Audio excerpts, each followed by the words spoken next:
प्रधानमंत्री फिर एक बार अपने मन की बात, जो एक तरफा बात वो किया करते हैं, करने के लिए आए। कुछ किस्से, कुछ कहानियां, कुछ श्लोक और फिर अपनी सुविधा अनुसार उदाहरण भी लेकर के आए। प्रधानमंत्री ने कहा कि सृजन शाश्वत है, निरंतरता है, हजारों वर्षों का संघर्ष है। तो ये तो हर मुल्क का हजारों वर्षों का संघर्ष है। प्रधानमंत्री से हम ये सुनना चाहते थे कि आज के जो संकट है उस संकट से बाहर कैसे निकलना है। तो प्रधानमंत्री ने बहुत निराश किया और निराशा से ज्यादा मुझे दुख हुआ, क्योंकि पिछले लगभग 19-20 दिन से लगातार पेट्रोल और डीजल के दाम बढ़ रहे हैं।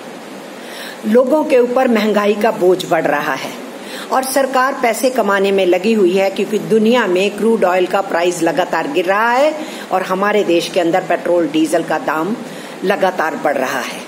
जब इससे 3 गुना ज्यादा था क्रूड ऑयल, उन दिनों प्रधानमंत्री अपोजिशन में थे, चीफ मिनिस्टर थे प्रदेश के, तो कहते थे कि 40 रुपए में ये पेट्रोल डीजल दिया जा सकता है। आज उससे 1/3 हो गया है दुनिया का क्रूड ऑयल और आज 80 रुपए के आसपास पेट्रोल और डीजल हो गया, और डीजल ने तो कुछ जगहों पे पेट्रोल को भी पीछे छोड़ दिया है। बहरहाल इसकी वजह से हर चीज की कीमत बढ़ रही है, लोग महंगाई से पिस रहे हैं। जो लोगों का रोजगार छूट गया था करोड़ों की गिनती में, उनमें से बहुत सारों को रोजगार नहीं मिल रहा है। जो गांवों की तरफ आना चाहते थे उनमें से बहुत सी गिनती में लोग अभी भी गांवों को वापस नहीं आए, और जो लॉकडाउन से काफी समय पहले अपने गांवों में गए हुए थे, अब कामों पे लौटना चाहते हैं, उनके भी इंतजाम ठीक से नहीं हो रहे हैं। मंदी है ये दुनिया बोल रही है और देश के अंदर हर सेक्टर बोल रहा है। बड़ा सेक्टर भी अपने दुख बता रहा है, छोटा सेक्टर भी अपने दुख बता रहा है। रिजर्व बैंक ऑफ इंडिया ने भी बोल दिया है कि हालात इतने अच्छे नहीं है। ऐसी स्थितियों के अंदर, ऐसी सिचुएशन में प्रधानमंत्री तो ऐसे लग रहा था कि जैसे कुछ बच्चों को कहानियां सुनाने के लिए आते हैं, उनको फुसलाने के लिए आते हैं, और उस तरीके से किस्से कहानियां सुना रहे थे। एक तूफान का जिक्र कर दिया, बंगाल में आया, उड़ीसा में आया, टिड्डी दल का जिक्र कर दिया पासिंग में, पड़ोसी देश के साथ कुछ कश्मकश चल रही उसका जिक्र कर दिया कि हम जो है सबसे मजबूती से सामना कर सकते हैं, लेकिन पासिंग रेफरेंस थी। और कह दिया कि 2020 के साल को बुरा मत कहो। जो महंगाई में पिस रहा है वो बुरा नहीं कहे। आपने लोगों को विश्वास में लिए बिना, इस देश की सरकारों को विश्वास में लिए बिना, पार्लियामेंट को पूछे बिना, आंदोलनों को पूछे बिना, राजनीतिक पार्टियों से बात किए बिना 4 घंटे के नोटिस पे पूरा बिजनेस लॉकडाउन कर दिया और लोगों की जिंदगी को ताला लगा दिया। उनके रोजगार चले गए, सबको राशन नहीं मिल पाया, लोगों के हाथ से कैश खत्म हो गया। इतनी हताशा की हालत में जब गरीबी मुंह बाए खड़ी है और जब भुखमरी की तरफ इस देश के बढ़ने का खतरा है, ऐसी स्थिति में प्रधानमंत्री कह रहे हैं कि 2020 बुरा नहीं है, और ऊपर से कोरोना की महामारी बढ़ रही है, एपिडेमिक जो है पीक की तरफ बढ़ रहा है। तो प्रधानमंत्री इस बात का प्रश्न नहीं बताए कि उससे कैसे निपटा जाएगा। वेतन का प्रश्न उठ रहा है। लॉकडाउन का तो वेतन मिला नहीं, लेकिन आप जो ज्वाइन कर रहे हैं उनको भी वेतन कटौती की जा रही है। 30%, 40%, 50% से ज्यादा स्ट्रेंथ से कोई इंडस्ट्री चलने को तैयार नहीं है। बाकी सबके रोजगार का क्या होगा, उनकी रोजगार की सुरक्षा होगी नहीं होगी, इसका कोई संज्ञान सरकार नहीं लेना चाहती, क्योंकि सरकार ने खुद ही जो ऑर्डर दिया था उस ऑर्डर को सुप्रीम कोर्ट में वापस ले चुकी है। इसलिए सरकार इसके अंदर अपनी जिम्मेदारी को निभाना ही नहीं चाहती, इसलिए प्रधानमंत्री बोले ही नहीं। लेकिन पीएम क्या कह रहे थे? वो कह रहे थे कि अगर कोरोना नहीं आता तो पता कैसे लगता कि क्या है, क्यों है, कैसे है। और मालूम है वो क्या कह रहे थे? आप सबने बात नहीं सुनी होगी। मैंने लगातार बैठ करके ऑनलाइन प्रधानमंत्री की बात सुनी, इसलिए मैं एक एक अक्षर सुना ध्यान से। प्रधानमंत्री कह रहे थे आपको छोटे छोटे सुख मिल गए होंगे, परिवार के साथ एक साथ रहने का जो सुख था वो इस कोरोना के समय में आपको मिल गया। इंडोर गेम्स खेली आपने, लूडो खेली, सांप सीढ़ी खेली, फिर उसके साथ साथ उस ऑनलाइन पे पीछे लूडो दिखा रहे थे, सांप सीढ़ी दिखा रहे थे, वो सब कुछ दिखाया जा रहा है। आपका बचपन लौट आया होगा, आप इसके साथ खेले होंगे। और फिर साथ में कह रहे थे कि ये जो इंडोर गेम्स है इनको बढ़ाना होगा और वही बिजनेस ले आए। स्टार्टअप के जरिए से इनको और प्रचारित और प्रसारित करना होगा। ये लोकल है, लोकल के लिए वोकल हुई है। साथ में प्रधानमंत्री ये सब कुछ तो बोले, लेकिन प्रधानमंत्री किन के बारे में बोल रहे थे? 10% जनता के बारे में बोल रहे थे, क्योंकि प्रधानमंत्री तो उन बच्चों की बोले ही नहीं। 24 करोड़ बच्चे तो पाठशालाओं से बाहर हुए हैं। हमारे देश के शिक्षाविदों के मुताबिक, यूनिसेफ के मुताबिक 27 करोड़। यूनिसेफ कह रहा है कि केवल 24 करोड़ हिंदुस्तानी इंटरनेट पे हैं। आप सोच लीजिए, ऑनलाइन एजुकेशन होगा तो बाकी बच्चे कहाँ जाएंगे। और हमारे शिक्षाविद कह रहे हैं कि 40% बच्चों को किसी भी सूरत हालत में हम ऑनलाइन एजुकेशन नहीं दे पाएंगे, क्योंकि कनेक्टिविटी का इश्यू है। कैसे होगा? स्मार्टफोन्स नहीं है उनके पास। प्रधानमंत्री को चिंता ही नहीं। वो किनके बचपन की बात कर रहे हैं? वो कह रहे हैं तुम बच्चे लोग अपने स्मार्टफोन के ऊपर अपने बुजुर्गों की इंटरव्यू लो। उसमें फिर कई वो तस्वीरें दिखा रहे थे कि बच्चे इंटरव्यू ले रहे हैं अपने बुजुर्गों का। उनसे पूछो कि उनका बचपन कैसे बीतता था, वो कैसे करते थे। पर मैं प्रधानमंत्री से पूछती हूँ, वो 1.5 साल का बच्चा, 2.5 साल का बच्चा जिनके माँ बाप प्रवासी मजदूर सड़क दुर्घटना में मर गए साइकिल पे, उनको कौन कहानियां सुनाएगा? उनके बचपन की बात कौन करेगा? उन सब प्रवासी मजदूरों की जिनके बच्चे पैदल चल रहे थे, उनकी बात कौन करेगा? जिनके माँ बाप की इकलौती बच्ची जमालो मर गई, मजदूरी करती थी, 100 साल पैदल चल के घर आ रही थी, कुछ मील दूर रह गई और मर गई। उनकी बात कौन करेगा? जो 11 साल का बच्चा रिक्शा के ऊपर अपने पेरेंट्स को बिठा के सामान लाद के कई 100 मील उसको रिक्शा को चला के अपने घर में आया। 15 साल की ज्योति की बात कौन करेगा? जो अपने फादर को, अपंग फादर को, क्योंकि कई दिन जो ट्रेन थी, श्रमिक ट्रेन थी, नहीं मिलने के चलते वो फिर उनको साइकिल के ऊपर बिठा करके 1000 किलोमीटर से ज्यादा लेकर के आई। उस 13 साल के, 14 साल के, 15 साल के उन बच्चों की कौन बात करेगा जो रिक्शा चला के अपने पेरेंट्स को, जिस रिक्शा पे पेरेंट्स रोटी कमाते थे, उस रिक्शा को चला के अपने पेरेंट्स को कई 100 मील चला करके वो लेकर के आते हैं। उनके बचपन की चिंता नहीं है इनको।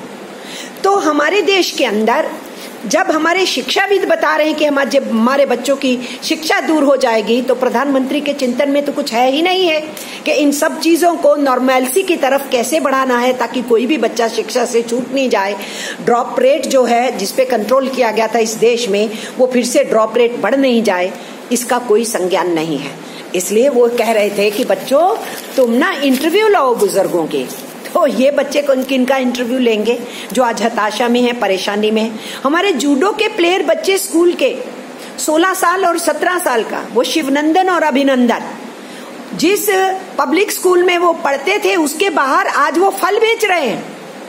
उनका क्या होगा? क्योंकि उनके माँ बाप की नौकरी चली गई है, काम धंधा छूट गया है। या उन बच्चों का क्या होगा जो कर्जा लेके पढ़े और कर्जा चुकाने के लिए उनको कोई काम धंधा नहीं मिला, बीएड कर लिया, एमएड कर लिया, अब वो ईंटों के भट्टों में काम कर रहे हैं। प्रधानमंत्री को मालूम है क्या हो रहा है देश के अंदर, इसलिए 10% जनता से बात किए, 90% जनता का संज्ञान भी नहीं लिए। मैं ये कहना चाहती हूँ। और संवेदनहीनता की ये प्रकाष्ठा है, मैं ये कहूंगी। या मैं ये कहूंगी कि उनको जमीनी हकीकत ही नहीं पता है, या मैं कहूंगी कि वो जमीनी हकीकत से मुंह मोड़ना चाहते हैं, या मैं ये कहूंगी कि उनकी सोच और समझ इन गरीबों, मजदूरों और किसानों के विरुद्ध है। ये जो मन की बात करते हैं वही बता सकते हैं कि उनके मन की बात में इनके विरुद्ध हैं वो, या जानते ही नहीं है इनकी जिंदगियों के बारे में। वो ऊपर की 10% जनता को जानते हैं और उनमें से भी उनके जो मित्र हैं कॉरपोरेट घराने, उनके लिए सब कुछ अर्थतंत्र को मोड़ने के कामों में जुटे रहते हैं। और अजीब लगा, एक उदाहरण लेकर के आए कि 80 वर्ष का गौड़ा जो कर्नाटका वाला है, वो खुद ही अकेला 16 तालाब खोद चुका है। फिर उसकी तस्वीर दिखाई जा रही थी और खुद ही खोदे हैं उसने। और फिर साथ में कह रहे थे कि वो खुद जानवर चराता है। और जब उसको चलता दिखा रहे थे मुझे दुख हो रहा था, वो ठीक से चल भी नहीं पा रहा था। तो जब ये सरकारें फेल हो गई हैं बुढ़ापे में बूढ़े को सुरक्षा देने में, फेल हो गई हैं लोगों को तालाब देने में और सिंचाई का पानी देने में और पीने का पानी लोगों तक पहुंचाने में, तो एक बुजुर्ग उस काम को लेके निकला है तो आप उसकी तस्वीर में दिखा के उसकी तारीफ में जुटे हुए हैं। ये बुढ़ापे का मजाक है, उसका भी मजाक है। और इसलिए हम ये कहना चाहते हैं बुजुर्गों की बुजुर्गी का ख्याल करना चाहिए, उनके बुढ़ापे का इंतजाम करना चाहिए। उनका पूरे इंतजाम के साथ अगर वो लोगों को गाइड करते हैं कि चलिए मैं आपके साथ खड़ा होने के लिए तैयार हूँ, सरकार की मदद करने के लिए तैयार हूँ कि हम पानी का इंतजाम करें, तो हमें समझ में आता है। लेकिन ये उदाहरण प्रधानमंत्री उठा के लाए, मेरा शर्म से सिर झुक रहा था कि ये क्या हो रहा है इस देश के अंदर। उसके साथ साथ लोकल से वोकल की बात करते हुए प्रधानमंत्री आत्मनिर्भरता पे आ गए और कहने लगे कि डिफेंस सेक्टर को हम आत्मनिर्भर कर रहे हैं। वाह क्या बात है। आप डिफेंस सेक्टर में 49% को 74% पे ले गए, सरकार का शेयर घटा करके प्राइवेट सेक्टर का शेयर 74% ले आए। आप विदेशी पूंजी जो है 100% वहां पर लाना चाहते हैं। आप 41 ऑर्डिनेंस फैक्ट्रीज को कॉर्पोरेटाइज करना चाहते हैं, उस रास्ते के जरिए से इसको निजी हाथों में सौंपना चाहते हैं। आप उसको आत्मनिर्भरता कह रहे हैं। बड़ी हंसी आती है कि डीआरडीओ को आपने बजट्स कम किए और डीआरडीओ ने जो रिसर्च किया है आपके ही विभाग कह रहे हैं कि वो प्राइवेट सेक्टर को हवाले कर दो। सुरक्षा खतरे में हो सकती है इस देश की, लेकिन प्रधानमंत्री कह रहे हैं इससे आत्मनिर्भरता हो जाएगी। आप प्रधानमंत्री की इस बात को हम क्या कहें, आप देश को सोचना चाहिए। फिर कहा कि ये जो अनलॉक हो रहा है, अब लॉकडाउन खत्म हो रहा है, अनलॉक हो रहा है, तो अनलॉक में हमें कोरोना को हराना है। बस ये एक सेंटेंस बोल दिया। लेकिन कोरोना को हराने के लिए जो हमारे फ्रंट फाइटर्स हैं, आप उनकी क्या मदद कर रहे हैं? क्या आप बजट जो घोषित किया था उनके लिए बढ़ा रहे हैं कि नहीं बढ़ा रहे हैं? स्वास्थ्य सेवाओं को दुरुस्त कर रहे हैं कि नहीं कर रहे हैं? जो लोग संक्रमित हो रहे हैं उनके लिए अभी तक भी जो तथाकथित जो बीमा का पैकेज कहा था उसमें आंगनवाड़ी, आशा वर्कर, सफाई कर्मी, टेक्निकल स्टाफ कवर कर रहे हैं कि नहीं कर रहे हैं, इसकी कोई ख्याल नहीं। हमारे डॉक्टर, हमारे नर्सिस, हमारे आशा वर्कर्स, हमारे आंगनवाड़ी वर्कर्स, हमारे मिड डे मील वर्कर सब मैदान में उतरे हूं, जगह जगह पर लड़ाई लड़ना चाहते हैं। सफाई कर्मचारी लड़ाई लड़ना चाहते हैं, संघर्षों पे उतरे हैं और अगले महीने में हमारे स्कीम वर्कर्स हड़ताल के बारे में सोच रहे हैं। ऐसी सिचुएशन के अंदर प्रधानमंत्री स्वास्थ्य व्यवस्था के बारे में कोई चर्चा नहीं करते, ना बजट बढ़ाने की बात करते हैं, लेकिन इतना सा कह देते हैं कि अब कोरोना को हराना है। वो तो आपने पहले भी कहा था कि 18 दिन में महाभारत जीत ही लिया था। आप युद्ध जैसे बात करते, ये युद्ध सरीखे बात करते थे। आज कह रहे हैं मास्क पहनो, 2 गज की दूरी रखो और अपने स्वास्थ्य का बचाव करो, जबकि अब पीक की तरफ बढ़ने वाला है मुल्क। तो जब थोड़े से केस थे आपने पूरे देश को लॉकडाउन कर दिया, सबको लॉक कर दिया, काम धंधे भी लॉक कर दिए। अब लॉकडाउन खुल रहा है, पीक बढ़ रहा है, तो आप कह रहे हैं चिंता करने की क्या जरूरत है, मास्क लगाओ, 2 फीट की दूरी रखो, 2 गज की दूरी रखो। अब इनका अनलॉक का अर्थ समझा रहे थे, कह रहे थे कि मैंने माइनिंग सेक्टर को अनलॉक कर दिया है। अब 5-6 दिन से हम ये सुन रहे हैं इस शब्द को अखबारों में, प्रधानमंत्री जहां जा रहे हैं भाषण दे रहे हैं। मैं देशवासियों को बताना चाहती हूँ, हमारा कोल सेक्टर, मिनरल्स के सेक्टर प्राइवेट हाथों में थे। उसमें सिर्फ प्राइवेट लोग अपना मुनाफा कमाते थे, बिजनेस धंधा करते थे, उसको बेचते थे सिर्फ मिनरल रिसोर्सेज को। 1973 में कोल माइंस का राष्ट्रीयकरण किया गया। उसके बाद से हमारे बिजली का उत्पादन बढ़ा। उसके बाद से हमारा बिजली का उत्पादन बढ़ने से हमारे क्षेत्र के अंदर हर जगह के ऊपर स्वास्थ्य क्षेत्र को, शिक्षा क्षेत्र को मदद मिली, उद्योगीकरण तेजी से हुआ, हमारे रेलवे का विस्तार भी तेजी से हुआ। ये जो प्रक्रिया थी राष्ट्रीयकरण की, क्या वो लॉकडाउन था? जो अब उसको माइनिंग में 100% विदेशी पूंजी लाके और प्राइवेट सेक्टर को मुनाफा कमाने के लिए देके, और प्रधानमंत्री खुद अपने मुंह से 18 जून को कहते हैं ऑक्शनिंग की प्रोसेस के टाइम पे 20,000 करोड़ रुपया हम इससे कमाएंगे, हम विदेशों में इस कोयले को भेजेंगे।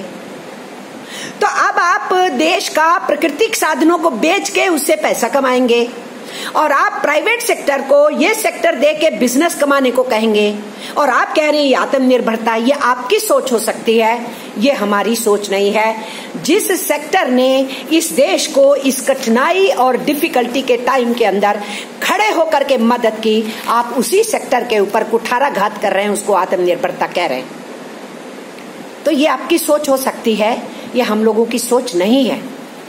और फिर आपने कह दिया मैं स्पेस सेक्टर को भी अनलॉक कर रहा हूं। मिस्टर प्राइम मिनिस्टर, इस देश के अंदर 55 साल से ज्यादा काम किया है हमारे साइंटिस्टों ने। शुरू में सोवियत संघ ने मदद दी थी, उसके बाद सारी ग्रोथ हमारी इंडिजिनस है। हमें अपने वैज्ञानिकों पे बहुत मान है, उन्होंने मेहनत की है, हमारे इंजीनियर्स ने मेहनत की है। इसरो के ऊपर हमें गर्व है। उसके बाद कितने सैटेलाइट्स ने हमारे देश के मौसम विभाग को मदद पहुंचाई, हमारे कृषि विज्ञान को मदद मिली।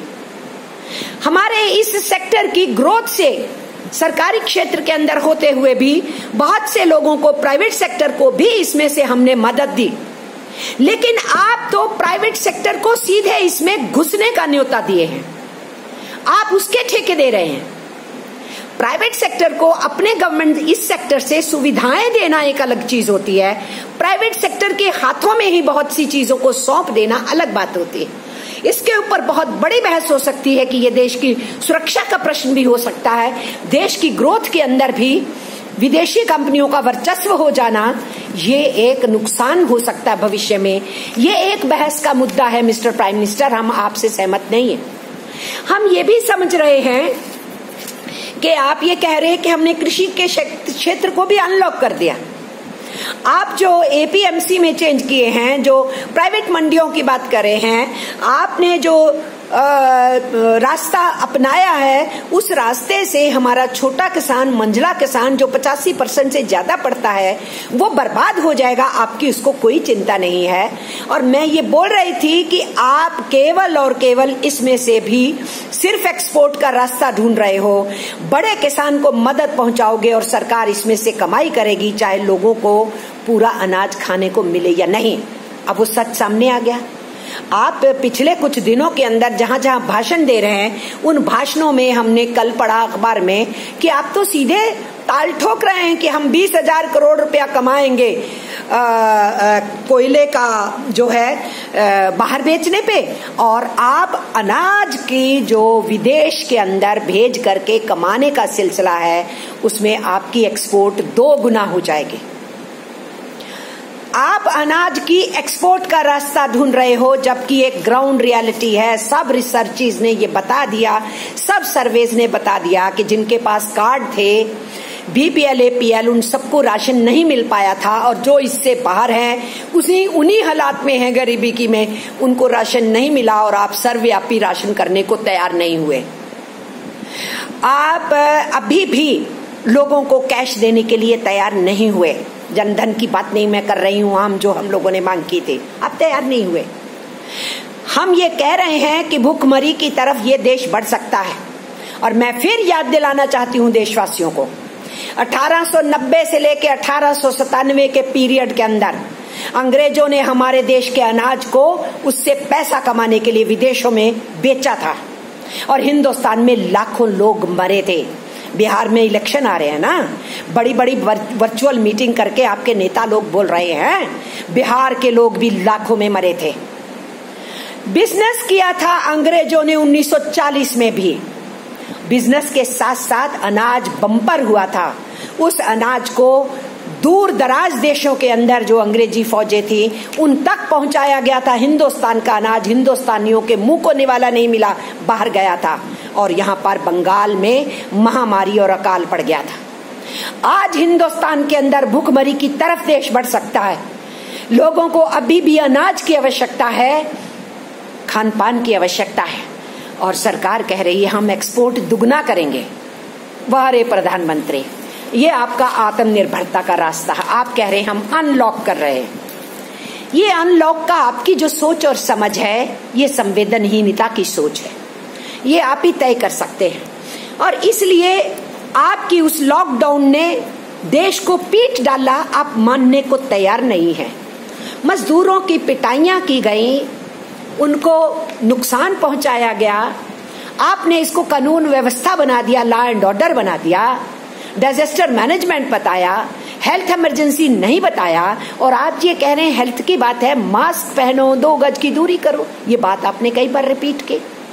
तो फिर आपने उस समय पे ये हालात क्यों पैदा किए कि पुलिस ने डंडे मारे, लोगों को मुर्गा बनाया, केमिकल छिड़का, इतना डर और खौफ पैदा कर दिया पुलिस का कि 2 मजदूर भाग रहे हैं, बच्चे नौजवान, पुलिस डंडे लेके भाग रही है, वो पुल से कूदते हैं और मर जाते हैं। ये गुजरात में हादसा हुआ। और हम देखते हैं कि जो हाईवेज पे चल रहे थे, पुलिस के डंडों के डर से रेलवे पटरियों पे चलने लग गए। कैसे ट्रकों में छुप के जा रहे हैं सामान की तरह बंद, कैसे सीमेंट मिक्सर में घुस करके कि जहां दम घुट सकता है मर सकते हैं। छुपते छुपाते जंगलों में, खेतों के रास्ते में वो परिवार जो सहारनपुर से चले अबोहर में पहुंचे, छुपते हुए 3 दिन बिना कुछ खाए पिए, ये सब कुछ हुआ क्योंकि आपने हालात ऐसे पैदा कर दिए जैसे ये कानून व्यवस्था है। अभी भी वही चल रहा है। ये जो जयराज और बिनिक्स, बाप और बेटा, पीट पीट करके हालत ऐसी कर दी कि हॉस्पिटल के अंदर उन्होंने दम तोड़ दिया। ये तमिलनाडु के, आप कसूरवार हैं मिस्टर प्राइम मिनिस्टर, आपने इसको लॉ एंड ऑर्डर बनाया।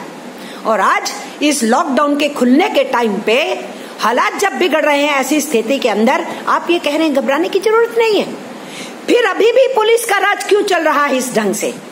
अगर 7 बजे तक दुकान बंद रहनी चाहिए थी, 15 मिनट ज्यादा भी खुल गई, आधा घंटा ज्यादा खुल गई, उसके लिए फाइन लगाया जा सकता है कि आप उनको पकड़ करके थाने ले जाएंगे, पीटेंगे, बेटा जाएगा उसको भी पकड़ करके बंद करेंगे, इतना पीटेंगे, इतना जख्म करेंगे प्राइवेट पार्ट्स के अंदर, आप लाठियां घुसाएगी पुलिस और उनका ब्लीडिंग हो करके हॉस्पिटलाइज में वो मरते हैं।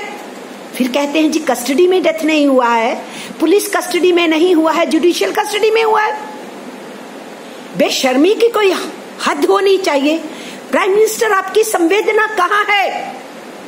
केवल बातचीत के लिए है या अपने लिए कभी कभी वोट बटोरने के लिए, अपने लिए आंसू लाने के लिए होती है? और इसीलिए हम ये कहेंगे, ना आपको जमालों की चिंता हुई, ना भानु प्रताप की चिंता हुई जिसने सुसाइड कर ली, हमारे जूडो खेलने वाले बच्चों की आपको चिंता नहीं हुई, जो नेशनल प्लेयर्स हैं, किसी की आपको चिंता नहीं है। लॉ एंड ऑर्डर आपने बनाया और आप ये कह रहे हैं कि योगी जी ने बहुत बड़े काम कर दिए, देखिए 1.25 करोड़ रोजगार हो जाएंगे। उससे पहले आपने कहा 60 लाख रोजगार हो जाएंगे, 50,000 करोड़ मैंने फला जगह दिया। सच्चाई ये है कि जो highly qualified, semi qualified, highly qualified सब लोग जो आए हैं, जो 500 रुपए 700 रुपए पे काम करते थे, उनसे 100 रुपए 150 रुपए से काम लिया जा रहा है। सबको आप मनरेगा में ठूस रहे हो, जबकि यूपी का सिल्क उद्योग, जूता उद्योग, टूरिज्म, कालीन उद्योग, टैनरी का, चूड़ी का, तांबा का, चिकन का, हैंडीक्राफ्ट्स का, सारे उद्योग धंधे चौपट की तरफ है। उसकी कोई बात नहीं हो रही है। आप कह रहे हो खेत में जाके काम कर लो, ये खोद लो, इसमें पर्यावरण को समेट लो, ये कर लो, वो कर लो। इसलिए मैं यही कहना चाहती हूँ, आखिर के अंदर लड़ाई तो होगी, उससे तो हम रुकेंगे नहीं। आपकी इन बातों का हम संज्ञान नहीं लेना चाहते।